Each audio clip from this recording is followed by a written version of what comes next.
Tanaw mga sir, bali ang connecting rod. So muna yung hitsura sa piston. So tara pa kay piston.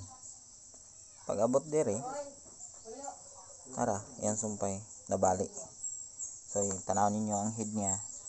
Wala itatsa, wala na bawag ang barbula. O goods pa kayo mga sir. Kini nga crankcase bago na ni siya.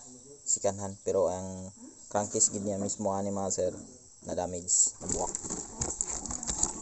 Diri sa yang transmission, pakita ko sa inyo muna siya si ak. So kana ra yang damage. Pero sa iyang shift drum nabalik ang buwak. Tanaw na to yung support. So goods pa mga sir. Pero kini lang kay nabalik gid siya. So yang crankcase ani buwak yang crankcase ay nabuwak sa crankcase mga sir. Pero kini siya bago na mo nga pinalit sikanhan goods man noon. Wala man siya loose thread pero goods pa noon siya mga sir.